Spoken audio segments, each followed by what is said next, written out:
हाँ जी, तो आज के दिन किन स्टॉक्स के ऊपर नज़र बना के रखनी है, मैं आपको सारे स्टॉक्स बताऊंगा एक एक करके।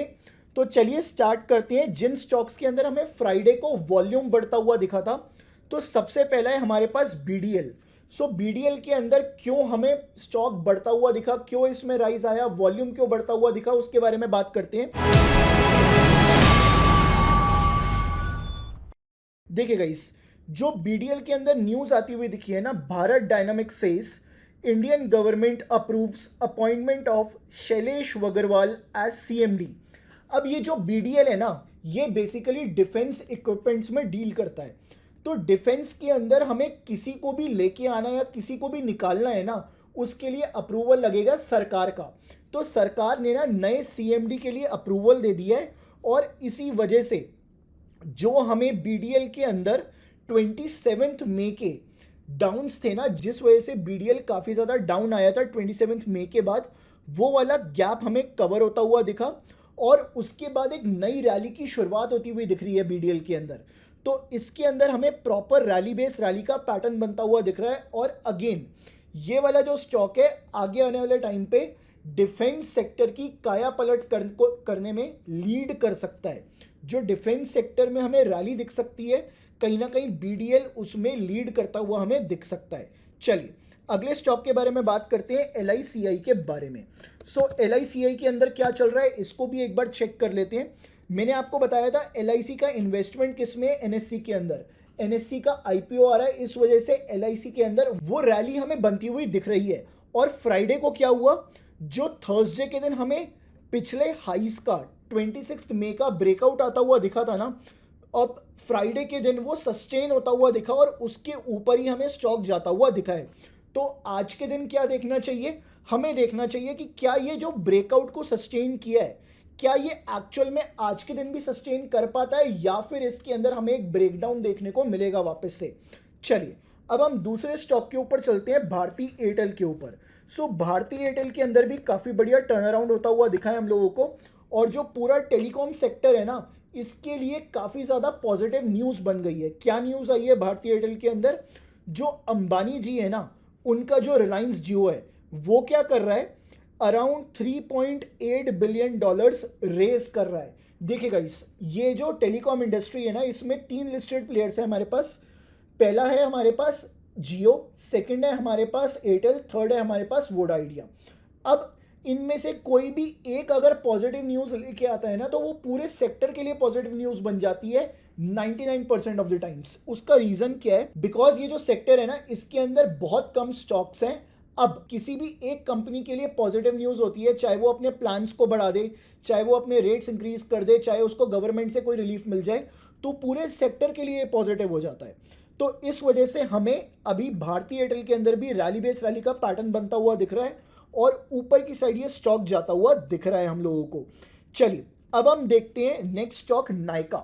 नायका के अंदर क्या चल रहा है, देखिए मैंने आपको बताया था नायका क्या करना चाहता है, एक सेल्स का टारगेट अचीव करना चाहता है, कितना, $5 बिलियन का बाय 2030। अब नायका का जो शेयर है ना, उसके अंदर जितने भी एनालिस्ट प्रिडिक्शन कर रहे थे ना, उनकी तरफ से भी थम्स अप मिला है कि यस, जो नायका का रोड मैप है ना, वो एक वैल्यूएबल रोड मैप है, वो एक वाइटल रोड मैप है। अगर नायका उसको अचीव कर पाता है, तो नायका में भी हम आगे आने वाले टाइम पे काफ़ी अच्छी रैली बनती हुई देख सकते हैं।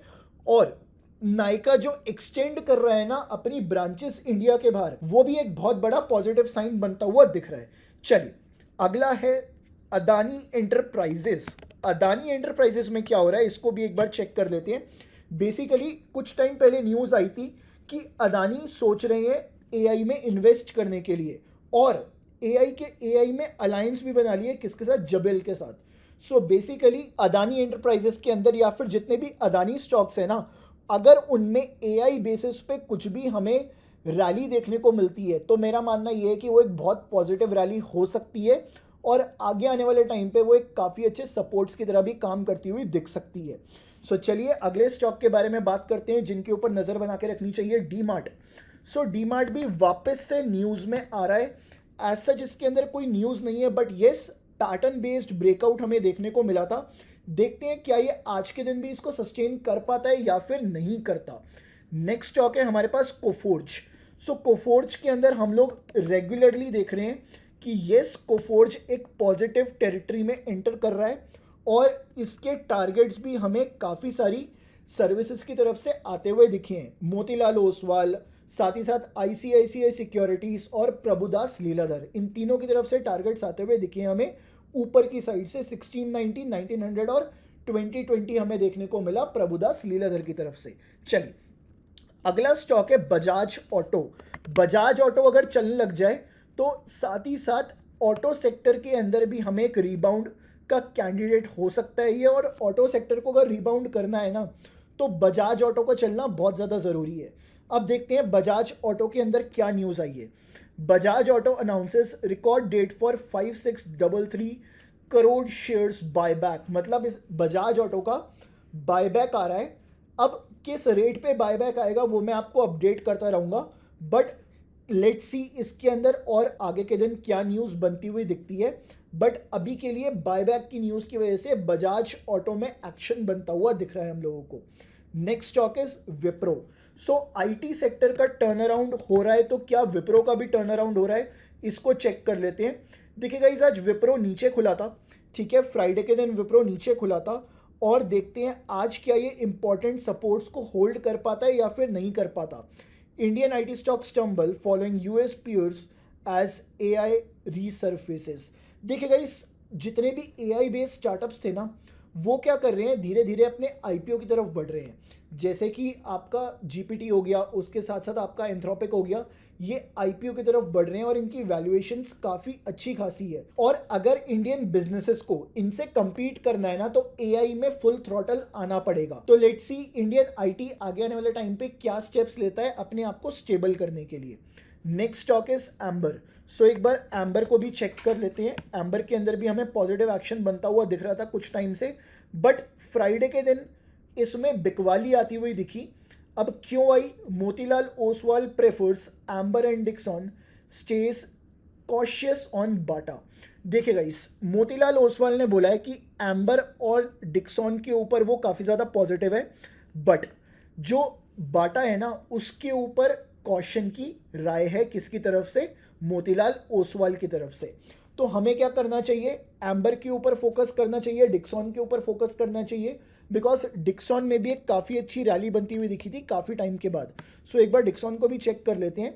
यस वापस से ये अपने जो रैली बनी है ना उसको होल्ड करते हुए दिखा है फ्राइडे को, और हमें एम्बर के ऊपर भी ऐसा देखने को मिला है। बट बाटा के अंदर क्या हुआ, एक बार बाटा को भी चेक कर लेते हैं, बाटा इंडिया को। देखिएगा इस बाटा के अंदर काफ़ी अच्छी रैली बनी थी थर्सडे को, और फ्राइडे को स्टॉक ने उसको सस्टेन भी किया है। बट क्या इस रैली को आगे आने वाले दिनों के अंदर, आज कल परसों इस वीक के अंदर सस्टेन कर पाएगा बाटा? बिकॉज मोतीलाल की तरफ से एक नेगेटिव रेटिंग मैं बोलूँगा इसको दी गई है, कॉशन की राय है। तो चलिए देखते हैं कैसा एक्शन बनता है बाटा के अंदर। HCL take. सो अब हम घुस चुके हैं पूरी तरह से आईटी शेयर्स के अंदर, जिनके अंदर हमें भयंकर लॉसेस देखने को मिले हैं शेयर प्राइस वाइज। तो सबसे पहले मैं बात करूंगा इन्फी के बारे में।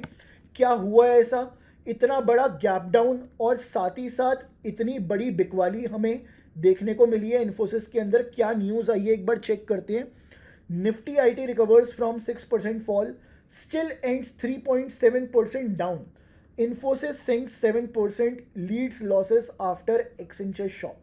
सो एक्सेंचर में हमें न्यूज़ आती हुई दिखी है, तो क्या न्यूज़ आई है एक बार एक्सेंचर को भी चेक करना पड़ेगा। चलिए एक बार एक्सेंचर को देखते हैं कि क्या न्यूज़ हमें आती हुई दिखी थी एक्सेंचर की तरफ से। देखिए एक्सेंचर की तरफ से हमें क्या न्यूज़ आती हुई दिखी है, इसको एक बार चेक करना पड़ेगा, बिकॉज बहुत ज़्यादा इंपॉर्टेंट न्यूज़ है। की फैक्ट्स, एक्सेंचर रेवेन्यू 6% से ऊपर हुआ, 3% लोकल एंड 4.18 बिलियन के बाइज आए, ठीक है, गाइडेंस कट्स। ओके सो अगर मैं इसकी न्यूज़ का ओवरऑल क्रक्स निकालूं, सो इसके अंदर Accenture agree to buy majority of Dragos and 100% of RunZero and NetRise for $4.175 billion. Deals need approvals and aim to close August to September 2026। ठीक है, सो Accenture के अंदर हमें एक बोलूँगा काफ़ी ज़्यादा पॉजिटिव साइंस हमें कुछ टाइम से देखने को मिल रहे थे, बट एक्सेंचर के अंदर अभी रिसेंटली हमें एक्सेंचर के अंदर काफ़ी बड़ा एक गैप डाउन देखने को मिला था। अब इसी का जो इफ़ेक्ट है ना, हमें इंडियन आईटी स्टॉक्स पे देखने के लिए मिला। देखिए जो न्यूज़ है ना, कहीं ना कहीं वो पॉजिटिव लग रही है, बट स्टॉक क्यों नेगेटिवली परफॉर्म कर रहा है? बिकॉज मार्केट के अंदर बहुत सारे र्यूमर्स भी हो सकते हैं जिनके बेसिस पे स्टॉक्स में नेगेटिव एक्शन आता हुआ दिख रहा है। तो आईटी शेयर्स के अंदर बहुत गंदी बिकवाली आई थी फ्राइडे के दिन। क्या आज के दिन आईटी शेयर्स रिकवर कर पाएंगे? एक बार चेक कर लेते हैं, किसी के अंदर कुछ पॉजिटिव न्यूज़ हो उसको हम लोग अगर फाइंड आउट कर पाएँ। टीसीएस के अंदर देखिएगा, इस टीसीएस के अंदर भी सेम एक्शन हमें देखने को मिला। Indian IT stock stumble following US peers. Again वही एक्सेंचर वाली कहानी है। टीसीएस के अंदर भी हमें नेगेटिव एक्शन देखने को मिला। परसिस्टेंट के अंदर भी नेगेटिव एक्शन रहा। अब परसिस्टेंट क्या रिकवर कर पाएगा? देखिएगा, इस परसिस्टेंट अमंग एवरीवन, अभी तक मेरे को जितने भी मैंने चार्ट्स देखे हैं ना, परसिस्टेंट अमंग एवरीवन मेरे को सबसे ज़्यादा पॉजिटिव साइन देता हुआ दिखा था। अब बाकी के स्टॉक्स भी एक बार चेक कर लेते हैं, टेक महिंद्रा, और फिर हम चेक करेंगे एचसीएल टेक को।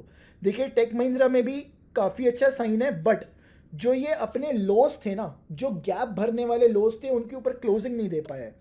और एचसीएल टेक की अगर मैं बात करूं, सो एचसीएल टेक में क्या रिबाउंड देखने को मिला? यस, पहले नंबर पे मैं रखूंगा एचसीएल टेक को, बिकॉज एचसीएल टेक में बहुत अच्छी न्यूज़ चल रही है कि वो बहुत एग्रेसिवली एआई की तरफ जा रहा है। ठीक है, इन्वेस्टमेंट्स और बोलूँगा एक्विजिशन बहुत ज़्यादा क्रेजी है। बट बाकी स्टॉक्स के अंदर अगर मैं बात करूँ तो मेरे को परसिस्टेंट ही एक ऐसा स्टॉक दिख रहा है जिसमें थोड़ा ज़्यादा पॉजिटिव एक्शन मेरे को बनता हुआ दिखा। अगर आईटी की रैली लीड हो सकती है तो एचसीएल और परसिस्टेंट की वजह से हो सकती है। मेक श्योर कि बाकी सारे जितने भी स्टॉक्स हैं ना, विप्रो, टेकएम, टीसीएस, इन्फोसिस, ये सब के सब साथ देते हुए दिखें। सिर्फ ये अकेले भगा नहीं सकते, इनका साथ देना भी ज़रूरी है, एचसीएल टेक और परसिस्टेंट का। तो देखते हैं आज क्या हमें न्यूज़ देखने को मिलेगी इन स्टॉक्स के अंदर। तो ये कुछ स्टॉक्स हैं जिनके ऊपर हमें फोकस करने की ज़रूरत है आज के दिन। आप क्या करो, प्रॉफिटेक्स को सब्सक्राइब करो, और रोज़ सुबह ऐसा वीडियो आता है, तो कल के दिन भी ऐसा वीडियो देखना ना भूलें आप लोग।